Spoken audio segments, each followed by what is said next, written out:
नमस्कार, आप देख रहे हैं देश रोजाना। मैं हूं बेनजीर हाशमी। बुलेटिन की शुरुआत करेंगे दिन भर की कुछ ताजा तरीन सुर्खियों के साथ, फिर बात करेंगे हरियाणा की बड़ी और खास खबरों की।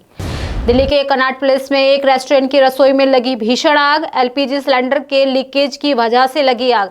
इस हादसे में 6 लोग झुलसे। 14 मार्च को होली और जुमे की नमाज एक ही दिन पढ़ने के चलते उत्तर प्रदेश के संभल जिले में पुलिस प्रशासन का हाई अलर्ट जारी। पुलिस ने संभल के शाही जामा मस्जिद के सामने से शुरू होकर मुख्य बाजार और अन्य संवेदनशील क्षेत्रों में किया पैदल मार्च। बिहार के अररिया में अपराधी को गिरफ्तार करने गए एएसआई की हुई मौत। क्रिमिनल को पकड़ने गई पुलिस पर ग्रामीणों ने किया अटैक, पीट कर दी हत्या। होली के पहले ही गुजरात, महाराष्ट्र और राजस्थान के कई इलाकों में लू की चपेट का कहर जारी। जहां गुजरात, राजस्थान के 1 दर्जन से अधिक शहरों में तापमान 40 डिग्री के पार पहुंचा। कई स्थानों पर तापमान सामान्य से 8.8 डिग्री सेल्सियस तक अधिक दर्ज किया गया। बात करें शेयर बाजार की तो आज सेंसेक्स 200 अंक गिरकर 73,828 के स्तर पर बंद हुआ। वहीं निफ्टी में भी 73 अंक की गिरावट रही। ये 22,397 के स्तर पर बंद हुआ। करें आज सोने की दाम की तो सोने के दाम में आज तेजी रही। India Boolean and jewellers association के अनुसार 10 ग्राम 24 कैरेट सोने के दाम 529 रुपये बढ़कर 86,672 रुपये पर पहुंच गया। तो ये थी दिन भर की ताज़ा सुर्खियां। बात करते हैं हरियाणा की बड़ी और खास खबरों की।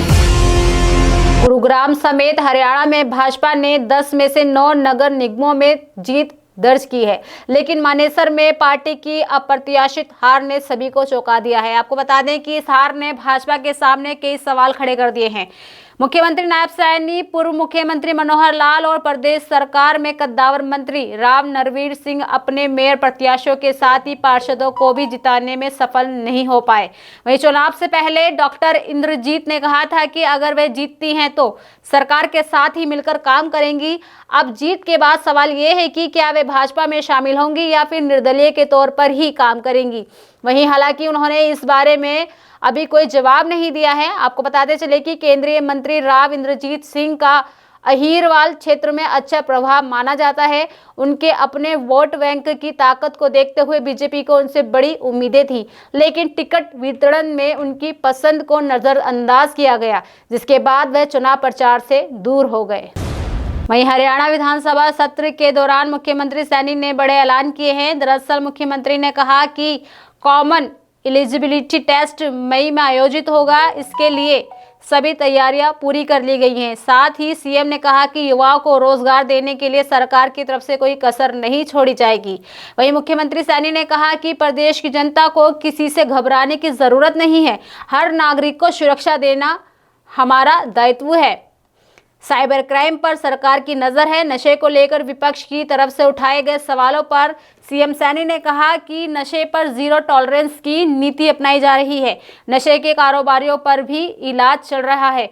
उन्होंने कहा कि नशे के खिलाफ राष्ट्रीय स्तर पर युद्ध चल रहा है। युवाओं को नशे की लत से बाहर निकाला जा रहा है। आपको बताते चले कि मुख्यमंत्री ने कहा कि नशे का काला कारोबार करने वालों की 53 करोड़ की संपत्ति जब्त की जा चुकी है। मानस पोर्टल के तहत नशे पर रोक लगाई जा रही है। हमने करीब 7,530 युवाओं को नशे की लत से बाहर निकाला है।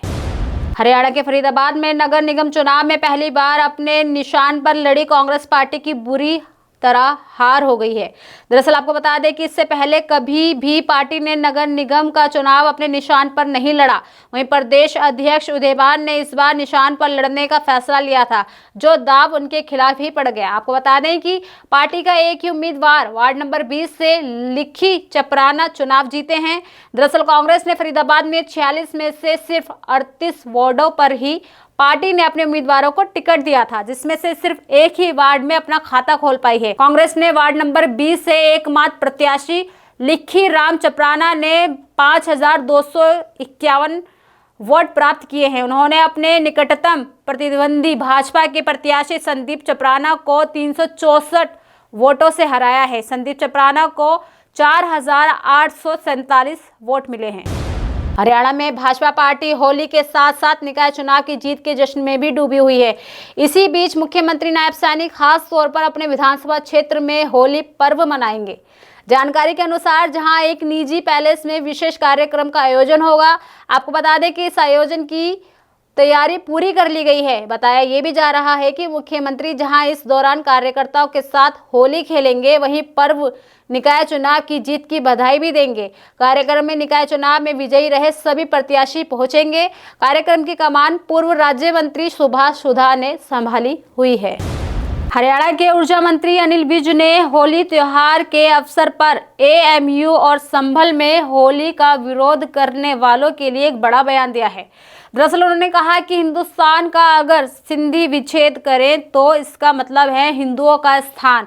अगर यहाँ रह रहे हो तो हिंदू अपने त्योहारों को धूमधाम से मनाएंगे। अगर उनका कोई छींटा पड़ जाए तो आप में भी सहन शक्ति और बर्दाश्त करने की हिम्मत होनी चाहिए, क्योंकि आप हिंदुओं के स्थान पर रह रहे हो। दरअसल मीडिया से बातचीत के दौरान उन्होंने बताया कि मैं खुद होली नहीं खेलता हूँ। बताते चले कि अनिल विज ने कहा कि एएमयू केंद्र के फंड से चलता है, उससे अगर हिंदू होली खेलना चाहते हैं तो इसके लिए परमिशन की आवश्यकता नहीं होनी चाहिए। अगर किसी को भी होली से दिक्कत है तो वह स्थान पर ना जाए। तो ये थी दिन भर की ताज़ा सुर्खियों के साथ हरियाणा की बड़ी और खास खबरें। कल फिर होगी मुलाकात ऐसी ही खास खबरों के साथ। तब तक के लिए बने रहिए हमारे साथ और देखते रहिए देश रोजाना। नमस्कार। हमारे साथ जुड़े रहने के लिए देखते रहिए देश रोजाना का यूट्यूब चैनल सब्सक्राइब कीजिए। साथ ही देश रोजाना की खबरें सबसे पहले देखने के लिए प्रेस कीजिए बेल आइकन।